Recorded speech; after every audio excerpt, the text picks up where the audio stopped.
Are you curious about the Fisherman's Trail in Portugal? It's a multi-day trek that you might be curious about if you're the type of person who hates cruise ships and tour buses. I've been there twice. I can't help keep going back for more, and I wanted to share the top 8 things I wish I would have known before going, and hopefully it helps you plan your trip.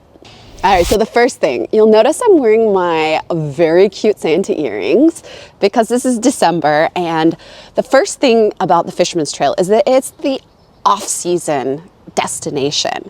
So literally you cannot go in July and August. It's way too hot. But that's usually when you're doing hiking trips or walking holidays in other places like the Alps or, you know, the mountains. The Fisherman's Trail offers you the opportunity to travel, hike, experience the culture in the shoulder seasons, which are generally more favorable for pricing and for travel and not getting all the crowds. That's really interesting about the Fisherman's Trail is that it's great for the spring and the fall. So a lot of the restaurants and other accessory services like luggage transport, they don't really operate in December and January.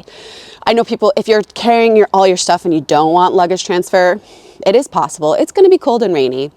In the military, we had this phrase called embrace the suck. On the Fisherman's Trail, you're going to need to embrace the sand. You're either walking directly on a beautiful sand dune that looks like something out of a movie, or you're on like a kilometer-long sandy beach. And you can try to walk on the firmer sand, of course, but you're going back and forth, sand, sand, sand. So your choice of footwear is definitely going to be important. One time when I hiked it, I used some sort of mid-height, sort of like the generic hiking boots. And I had to stop like every hour to dump the sand out of my boot.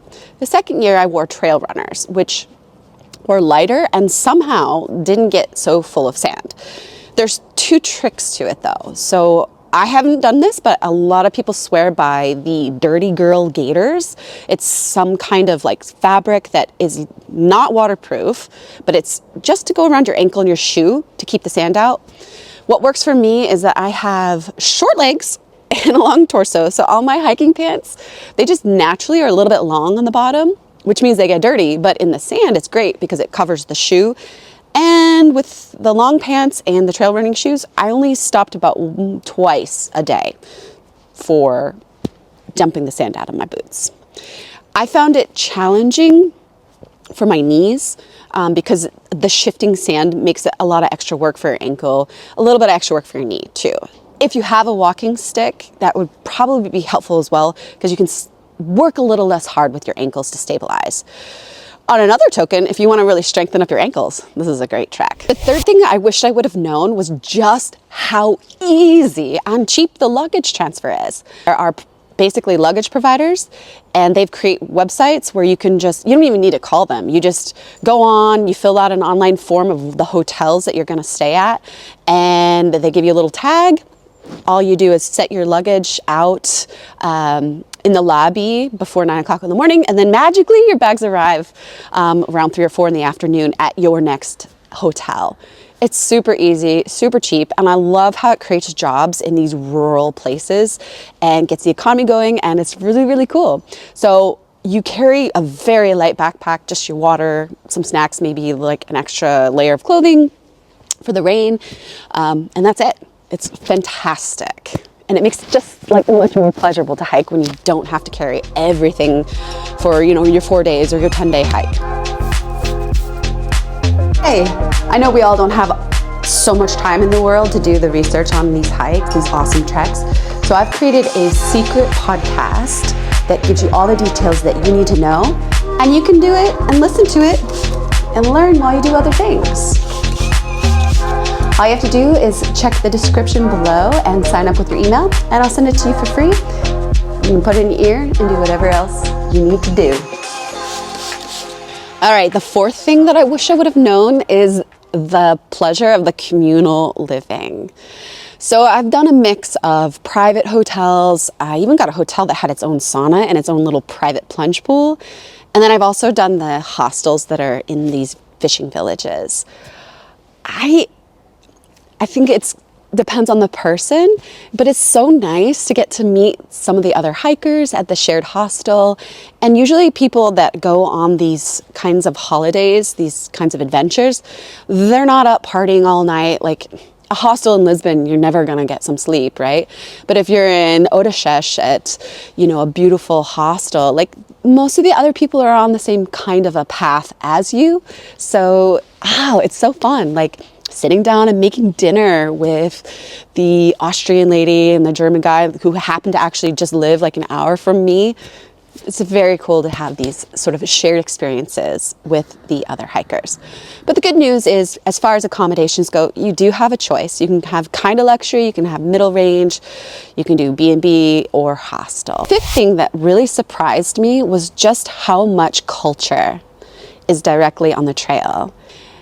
But the thing is, it's not overrun with tourists, and it allows you to actually feel it versus a lot of places in Europe now. You go to a city center and they all start to really look the same. So here on the Fisherman's Trail, you feel the culture, you feel the identity, you feel the way people really are not preserving the old times, but the heritage is still there, and it's not samey like you get in a lot of other places. If someone would have told me about the foodie scene here, I would have come 10 years ago. It is so amazing. I am ashamed to admit it, but my family and I have been to Portugal multiple times and have quite literally just driven past this section. There's not a lot on the map. There's not a lot on the tourist radar. It's quite undeveloped, I guess. And so you just don't know about it. Drove past 3-4 times. But this is some of the best food I've had in Europe, not to mention best food on a hiking trip. The seventh unusual thing is that this trail is accessible to a lot of people with varying levels of fitness. It's not so gritty and so taxing and so strenuous that you only get one type of person. You know that type of person, the person who's super fit, they've got the $1,000 Garmin, they go on hiking vacations or trail running vacations or whatnot. This trail, while it is long days sometimes, it's accessible to a wide range of people. In fact, in September when I went with my brother, I was really surprised that I felt like we were kind of young.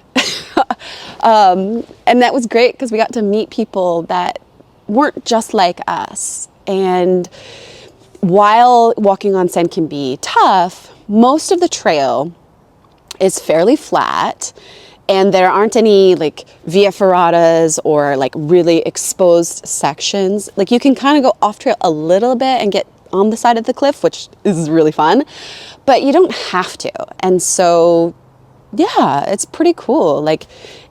It's not as easy as something like the Camino de Santiago, where it's a lot of road walking and you really get a retirement crowd with it. And finally, if you're worried about getting lost, stop. This is one of the most well-marked trails I've ever been on.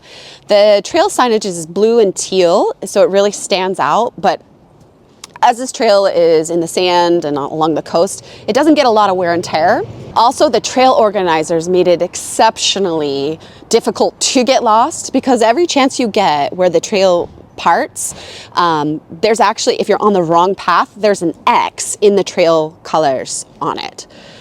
It's crazy well marked. I do recommend using a hiking app though, mostly because you can record your path and you can look back on it. If you use an app like Komoot, for example, every photo you take is sort of recorded on your route, so you can go back and remember the things that you walked by. If you want to download my accommodation guide, I actually went through each town. I've stayed at a lot of these places, not all of them, of course, but I put them into a really easy to use spreadsheet so that you can just, if you decide the day you want to start, you can just go down 1, 2, 3, 4, 5 and pick the hotel based on the budget that you want to spend. All right, guys, If you're curious about another very interesting and sort of off the beaten path adventure, check out my video here about the Via Transilvanica in Romania. It's a cultural hiking trail that you probably don't want to miss. It's not popular at all right yet, but I'm going to emphasize the yet part.